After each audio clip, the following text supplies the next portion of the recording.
例えるならば日本の芸能界は、草野球レベル、韓国の芸能界はプロ野球レベル。ちょっと待って、これちょっとね、私全然納得できないのが、言って言って。結局私ね、K-POP とか見てると、アメリカのパクリにしか見えないの。なるほど。で、世界で通用するってさっきからずっと言ってるけど、その世界っていうのはどこを指してるのっていうね。いやちょっと待ってよ。だからアジアの同じような顔したところでアメリカの模倣品をやってキャーキャー言われるのが世界の市場だと思われてるんでしたらそれで結構ですけれども、米国の市場に今 K-POP は上陸したんですよ。上陸しただけでしょ。これが証拠にビルボードのランクに K-POP のランクが出てるんです。アメリカをトレースしようがしまい関係なしにして J-POP はそこまですらいけてない。てか行こうとしてないもん。それは何、アメリカで評価されることが全てなの？あなたたちは。全てではなくて K-POP チャートがビルボードで出ることが成功なの？ちょっと待って、そしたら今日本がレディー・ガーガーにめっちゃハマってるんじゃないですか。それはもうどういうことなんですか？いやいいじゃない。だからあんたたちの国のやつもちゃんと受け入れてやってんじゃないのよ。だから全てさ、それでいいじゃないのよ。なんて素敵な国なのよ。世界の文化を受け入れてる国じゃない。何が文句があるのよ。これだけ懐の深い国がどこにあるんだよ他に。日本は出てけ、嫌だったら出てけ。基本的に中国製品もしくは中国から発した文化、昔の大国文化じゃないよ、今の現代文化および製品のプロダクトが出てこないからです。物を作るだけ中国は、そして消費をするだけの、市場としてみんな見てるから何も物が言えないだけ。例えばですね、先ほどそのマツコさんがおっしゃってたように、もう十分や十分、もうだらだら長いやっぱり日本の方がやっぱり成熟してる。韓国はもう成熟できないよ。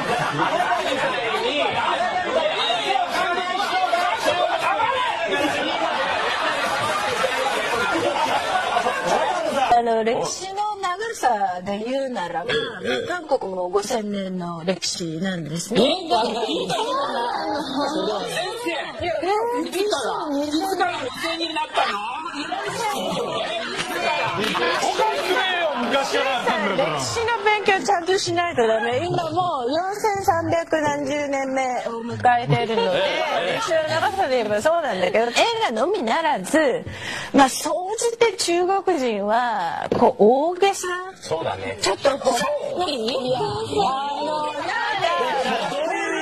例えば先々万々年とかね、向こうまで行くのにもう何万里とかね、中国のそのスケールの大きさの素晴らしさでもあるんだけど、やっぱりこれやりすぎられるとラーメン食べても4000年、鶏にしても4000年、映画作っても4000年、全部4000年ですよ。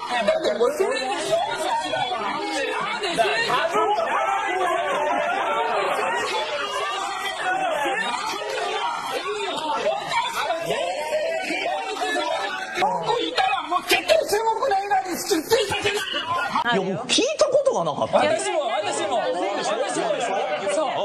あとはなんか最近ね、もうなんかその政府と癒着してるようなもう国有企業みたいなのがね、まあ数社世界的に有名になってるだけで、もう韓国は世界一みたいななんか喋り方をね、されるとすごくこういうふうに思うんですよ。いや自信過剰なんじゃないか。自信過剰が何が悪いんですか？イエさんはどう思います？中国の講師って有名な講師って言いますよね。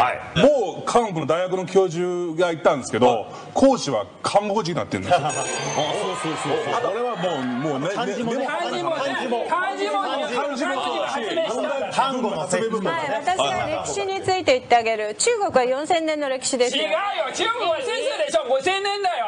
韓国は学世代なんで先生より上なんだ。それはありえない話を言わない方がいい先生。5000年の歴史なの。どこだ。それはさ、今もうすでに4300年なの。ただちょっと待って、これを科学的に証明された運動ではなく、自信ないから中国5000年歴史に載せんだんだ。ないから中国5000年歴史に載せんだんだ。ちょっとあなたうるさい。そうでしょ。中国がいつから中国なのか、例えば朝鮮がいつから朝鮮なのかっていうのは別々だけど、一つの認識として5000年っていうのはあるのは事実ね。ちなみに矢野さんはどう思います？このえなり君の意見なんで。今の韓国人に自分の国戻って韓国の人たちに私は日本が好きだ、日本を愛してるっていう度胸がある。こういうんだったら僕も嫁さんが日本人ですよ。子供も日本人。そうだ。そうよ、まあ一緒のことをもう話したいだったら。韓国に戻って韓国に行って韓国の視聴者に対して私は日本文化を愛してる、日本を愛してる、日本文化が好きだって言える。言わないかもしれないけど。それは言えよ。こんだけ日本で生活してんだから。いろいろあるんだよ。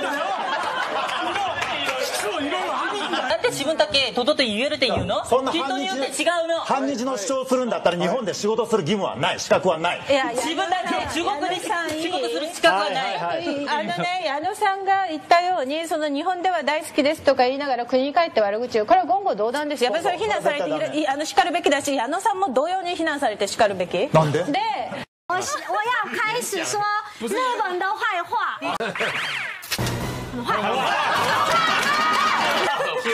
我要开始说了，很坏，看看，我要开始说，很坏，看看，福岛核电站爆炸之后，很多国家都不敢吃日本的东西，很怕那个日本食物的进口，尤其是海鲜。所以现在到现在，23个国家现在有那个限制，日本那个进口的限制。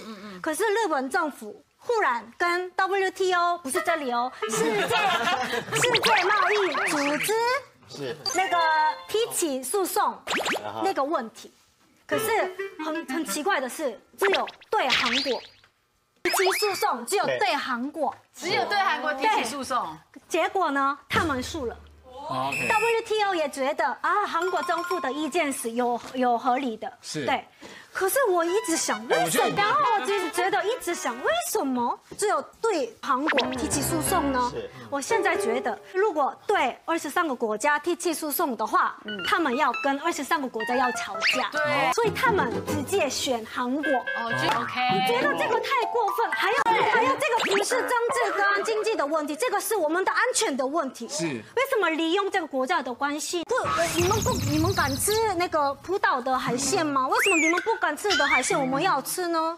我不敢吃。很快，真的很快。所以控诉完了吗？控诉完了。控诉完是什么意思？